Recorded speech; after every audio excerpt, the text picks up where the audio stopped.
Welcome back to Game Hype 007. Today we are diving into the gritty world of Max Payne 3. This is Chapter 1, Something Rotten in the Air. We start in São Paulo.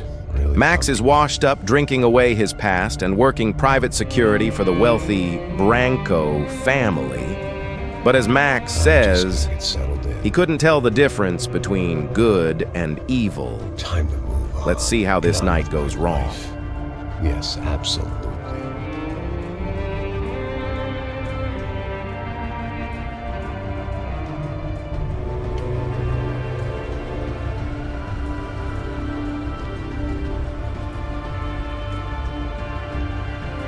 We get this flash forward to a mutilated Becker, setting a dark tone immediately. The lighting here is incredible, shadowy, gritty, a total contrast to the luxury we're about to see. Let it go. Seriously.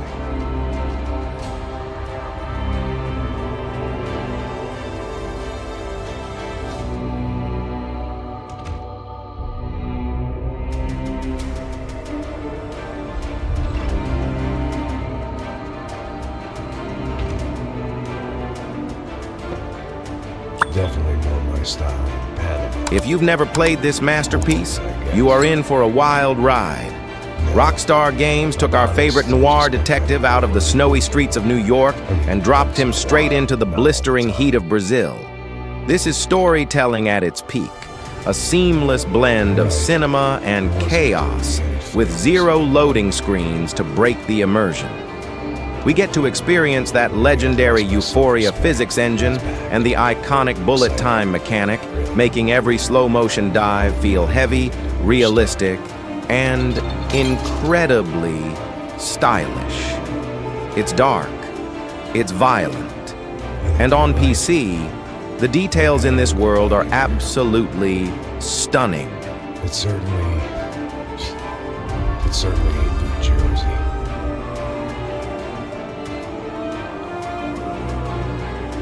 It's my new life, just like you said. For those new to the saga, Max isn't just a random bodyguard. He is an ex-NYPD detective still haunted by the tragic murder of his wife and child years ago. After a violent run-in with the mob back in New Jersey, he had no choice but to flee the country. His old academy friend, Raul Passos, offered him a way out, a private security gig here in São Paulo. Max thought this would be an easy retirement, drinking in the sun and babysitting rich socialites. He was dead wrong.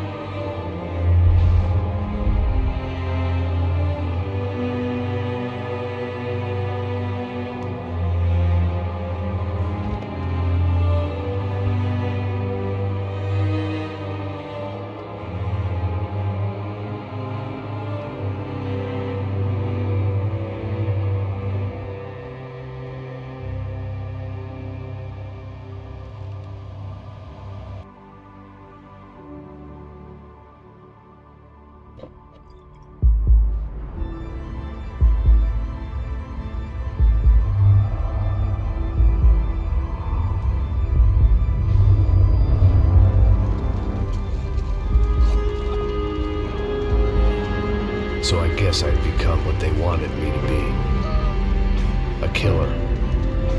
Some rent-a-clown with a gun who puts holes in other bad guys.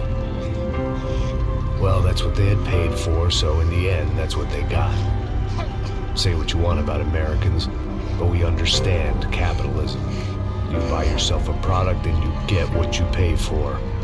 And these chumps had paid for some angry gringo without the sensibilities to know right from wrong. Here I was, about to execute this poor bastard like some dime store angel of death. And I realized they were correct. I wouldn't know right from wrong if one of them was helping the poor and the other was banging my sister.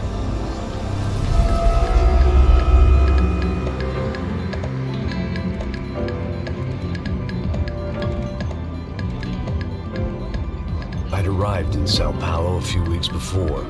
I was working a protection detail for the kind of people who need protection in a town like this. And what kind of town was this? One where I didn't speak. Check out this view. This is what Chapter 1 is all about. So for now, the divide. You're standing in Rodrigo Branco's ultra-modern penthouse. Marble floors, expensive suits, free-flowing champagne. The lighting engine really shows off the golden life of the super rich in São Paulo. He's not on duty. Something like that. Man, that favela is big. Yep. But look past the glass railing. You can see the favelas glowing in the distance. It's a massive, sprawling city. Rockstar did an amazing job creating this sense of scale. You feel small, even when you're at the top of the world. It's calm now, but that tension is hanging in the air. Listen, man, we better look lively. This place is a nightmare. You just got cowboys running security downstairs. Something rotten in the air. That didn't mean much. There was always something rotten in the air. The family we were protecting were local celebrities, rich parasites with delusions of humanity. The kind of people who end up in glossy magazines or body bags, depending on how their luck runs. So where are they all? I see Rodrigo over there talking to that guy. Yeah, I don't know him. That guy next to him, he's some kind of cop. I think, I'm not sure. Serious though, big end cop, anti-gang sort of thing. I can't remember his name. Who's this guy? That guy's a plastic surgeon or some kind of surgeon. Tummy tucks and cock implants. Ha! Look at Marcel. Still dances like a fool. Guess that's what an European education and a coke habit will do to Ricky Martin look-alike. That's very funny, Max. Oh, excuse me.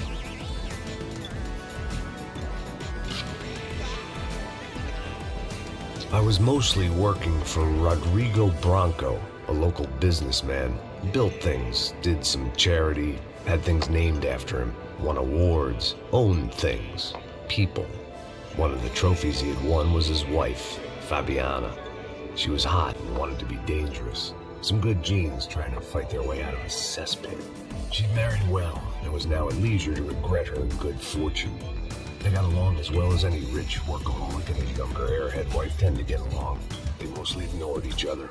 She spent a lot of time with his cokehead younger brother, Marcello. He was a good-time guy if your idea of a good time was an expensive suit, a bottle of champagne, and nothing between the ears. The middle brother, Victor, had just walked in. He was a local politician. The guy was smoother than an oil slick on an iceberg and about as toxic. The rest of the crowd, I didn't know, but I could imagine the types. People who know if they drink enough, they won't have to feel guilty about their good fortune. Suddenly, things turned real ugly. Felt like our hangovers arrived right on cue. And just like that, the party is over. The Commandos Sombra crash the scene.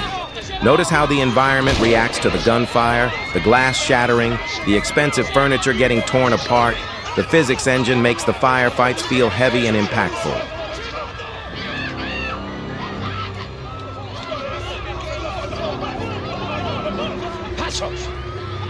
While you're clearing these guys out, take a second to look around the lounge. There's a magazine on the coffee table. Grab that clue. Also, check the window at the end of the hall for a golden gun part. It's easy to miss with all the lens flare coming through the windows. Got the floor? Sure. Look after yourself, bro. Stay safe. It wasn't my own safety I was concerned about, trophy wife or not. I'd said I would protect the girl.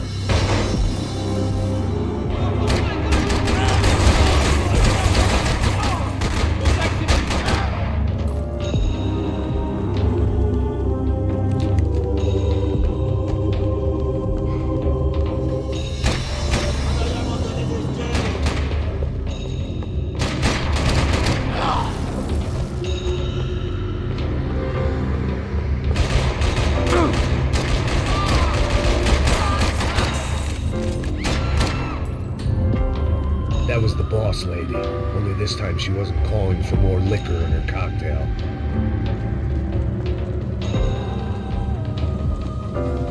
I didn't need a translator to know what these were.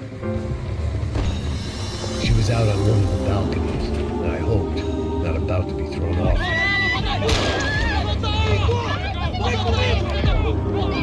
Don't be stupid! Don't be stupid! might have been stupidity, drunkenness, or maybe both. But before I knew it, I was back taking insane risks, trying to save fallen women.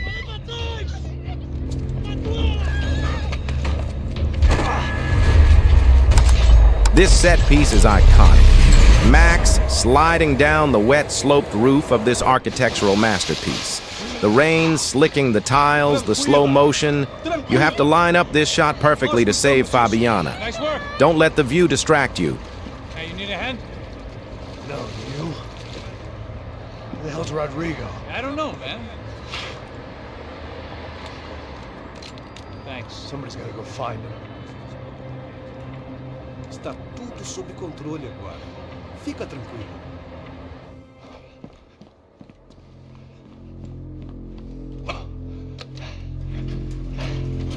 I imagine the elevator. We're doors moving are down to the second firing floor squad now. Muzzles. As far as I could see it, the one thing my plan had going was that no one else would be stupid enough to pull this move.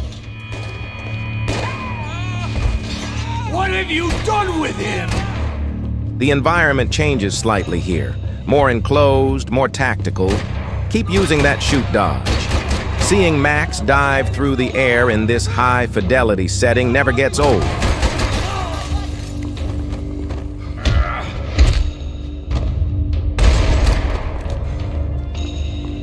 In the lobby, the lighting shifts to this sterile, cold, fluorescent look. Would slow them down, but not much. The reflections on the floor are top-notch, PC gaming at its finest.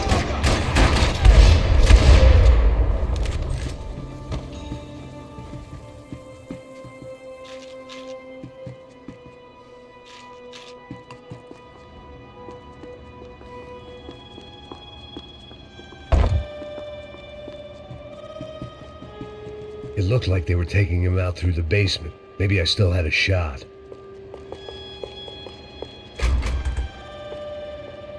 Rodrigo Now we hit the garage. The atmosphere completely flips here. We go from the golden penthouse to the gray industrial concrete of the parking lot. The echoes of the gunshots sound different in here, much louder and more chaotic.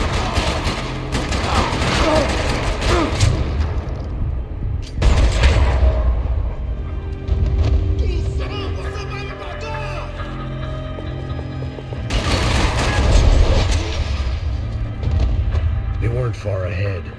Once I opened the door, I'd actually have to come up with a plan.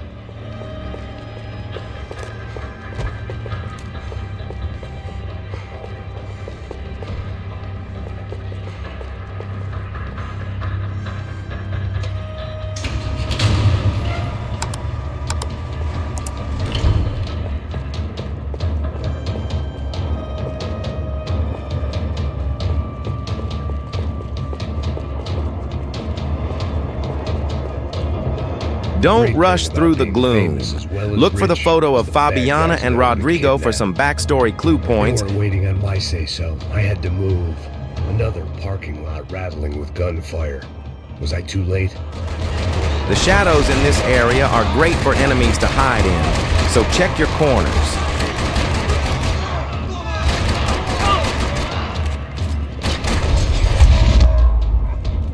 This is the climax of the level. The lighting flares up as the van screeches out. You need to hit that tire through the smoke and chaos. It's a great example of cinematic gameplay. Rodrigo!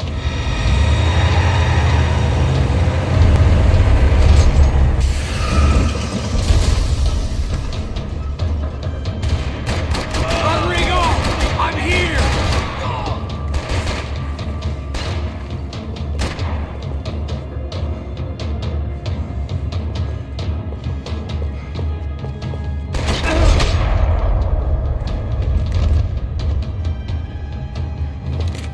Everything is okay.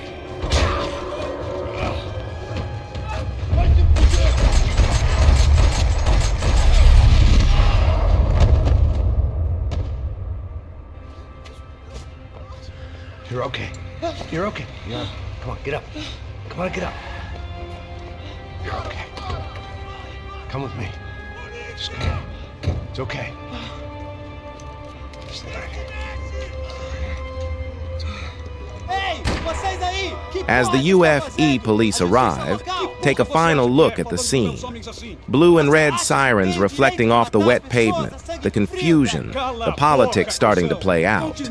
We saved Rodrigo, but the night is ruined.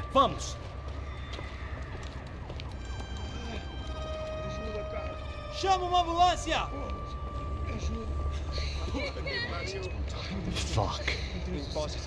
You did good, Max. You say so. Don't look so good. Hey, what could be better, huh? The good guys are reunited, and the Commando Sombra are dead. I guess. So who's this guy? I don't know. Some kind of cop.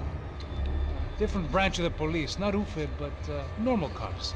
I don't know about this stuff. Politics. Everywhere politics. Shit, Max, you look kind of beat up. Let's get this lot home, and then I'll get you home, too. Come on.